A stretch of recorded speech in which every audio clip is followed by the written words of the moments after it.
வீடியோக்குள்ளே போகிறதுக்கு முன்னாடி SBO டிஜிட்டல் மார்க்கெட்டிங் பற்றி பார்க்கலாம். And also this video sponsored by SBO digital marketing. And இந்த பிளாட்ஃபார்மில் நீங்கள் வந்துட்டு ரொம்ப ஈஸியாக ஏர்ன் பண்ணலாம். அண்ட் ஆல்சோ ரொம்ப செக்யூராக இருக்கும் இதில் ஏர்ன் பண்ணுறதுக்கு. இதை பார்த்தீங்கன்னா ஃபுல் டீட்டெயில்ஸ் வேணும்னா உங்களுடைய நேம் அண்ட் குவாலிஃபிகேஷனை நான் சொல்கிற வாட்ஸ்அப் நம்பருக்கு சென்ட் பண்ணுங்கள். 9941041660. ஸோ இதுக்கு நீங்கள் வாட்ஸ்அப் பண்ணிங்கன்னா இன்ஸ்டண்ட்டாக உங்களுக்கு இதை பற்றின டீட்டெயில்ஸ் கண்டிப்பாக கிடைக்கும்.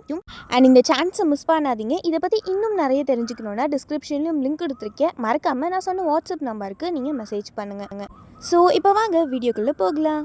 ஸ்கிப் பண்ணாதீங்க. பெரிய தப்பு. தினம் 300 ரூபாய் சம்பாதிக்க அரிய வாய்ப்பு. இன்ஸ்டாகிராம், ஃபேஸ்புக் பயன்படுத்த தெரிந்தால் போதும் content post and content publishing மூலமா தினம் 300 ரூபாய் சம்பாதிக்கலாம். இந்த வேலை செய்ய 5 நிமிடம் போதும். Work training support, group communication support, all language customer live chat support, முக்கியமா சொந்தமா ஒரு பிசினஸ் ஸ்டார்ட் பண்ற அளவுக்கு உங்களால கற்றுக்கொள்ளவும் முடியும், சம்பாதிக்கவும் முடியும். இந்த வேலை வாய்ப்பு வழங்குவது 5 வருடத்திற்கு மேல ரன் ஆகிட்டு இருக்க நம்ம தமிழ்நாட்டு company school of business organisation private limited. மேலும் விவரங்களுக்கு டிஸ்கிரிப்ஷன்ல கொடுத்திருக்க நம்பருக்கு வாட்ஸ்அப் பண்ணுங்க.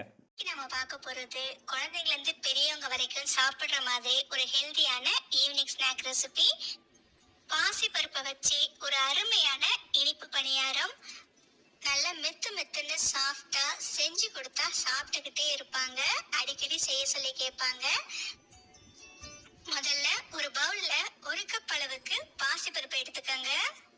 இந்த பாசி பருப்பை 2-3 தடவை நல்லா கழுவிட்டு தேவையான அளவு தண்ணி சேர்த்து ஒரு 2 மணி நேரம் ஊற விடுங்க. இன்னொரு பேன்ல எந்த கப்பால பாசிப்பருப்பு எடுத்தீங்களோ அதே கப்ல 1 கப் அளவுக்கு பொடிச்ச வெல்லம் சேர்த்துக்கங்க.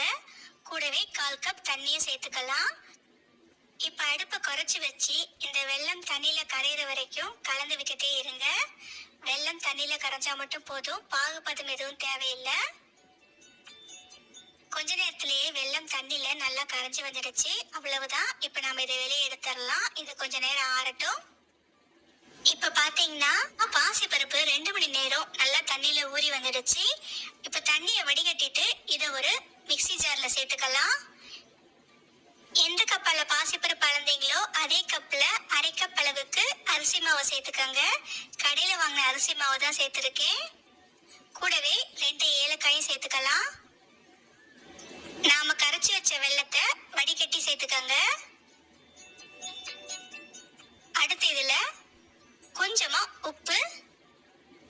இப்ப இது எல்லாத்தையும் சேர்த்து மைய இந்த அளவுக்கு அரைச்சு எடுத்துட்டு வந்துடுங்க. அரைச்ச மாவை வேறொரு பாத்திரத்துக்கு மாத்திடலாம். இப்ப இது கூடவே ஒரு 1/4 கப் அளவுக்கு துருவிய தேங்காய் சேர்த்துக்கலாம். தேங்காய் சேர்த்து ஒரு முறை நல்லா கலந்து விட்டுக்கங்க. தேங்காய் துருவல் ஆப்ஷன் தான், விருப்பம் இருந்தா சேர்த்துக்கங்க, இல்லைன்னா ஸ்கிப் பண்ணிடலாம். நாம இந்த மாவுல உடனே பணியாரம் சுடுறதா இருந்தா இதுல கொஞ்சமா ஆப்ப சோடா சேர்த்துக்கங்க. பணியாரம் சுட்டு ரொம்ப நேரம் கழிச்சுதான் சாப்பிடுவோம். அது வரைக்கும் நல்லா சாஃப்டா இருக்கணும்னு நினைச்சாலும் ஆப்ப சோடா கொஞ்சமா சேர்த்துக்கங்க. அரைச்ச மாவை ஒரு 1/2 மணி நேரத்துல இருந்து 3/4 மணி நேரம் வரைக்கும் மூடி போட்டு மூடி வச்சிடுங்க.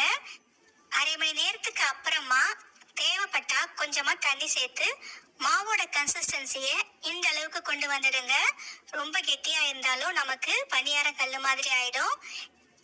அடுத்து பணியார பேன்ல நெய் இல்லைன்னா எண்ணெயை சூடு பண்ணிக்கோங்க. 2ம் பாதி அளவுக்கு கலந்து கூட நீங்க சேர்த்துக்கலாம். இது ஓரளவுக்கு சூடானதுக்கு அப்புறமா மாவை எடுத்து பணியார பேன்ல சேர்த்துக்கங்க. ரொம்ப முழுசா சேர்க்காம ஒரு 3/4 பங்கு மட்டும் சேர்த்துக்கங்க. மாவு சேர்த்ததுக்கு அப்புறம் அடுப்பு நல்லா குறைச்சி வச்சிடுங்க. பாசி பருப்புன்றதுனால நமக்கு சட்டுன்னு கருகிடும். அதனால அடுப்பு மீடியம் லோ ஃப்ளேம்லயே வச்சு இதை வேக விடுங்க. வெல்லமும் சேர்த்துருக்கோம், அதனால நமக்கு கருக்கிறதுக்கு நிறைய வாய்ப்பு இருக்கு. மேல் பக்கம் லேசா பொங்கி வந்ததும் திருப்பி விட்டுடுங்க. மேல் பக்கம் ரொம்ப நேரம் வேக வைக்க கூடாது. மேல் பக்கம் ரொம்ப நேரம் வெந்து வந்துடுச்சுன்னா திருப்பி விட்டாலும் உங்களுக்கு 2 பக்கமும் பணியாரம் உப்பி வராது. ஒரு பக்கம் மட்டும் உப்பி இன்னொரு பக்கம் தட்டையாவே இருக்கும். அதனால எப்பவுமே மேல் பக்கம் கொஞ்சம் மாவு வேகாம இருக்கும் போதே நாம திருப்பி விட்டுடணும்.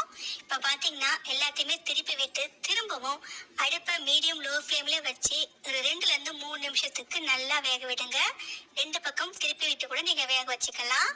நல்லா 2 பக்கம் செவந்து இந்த அளவுக்கு வந்ததும் நாம இதை வெளியே எடுத்துடலாம். இதே மாதிரி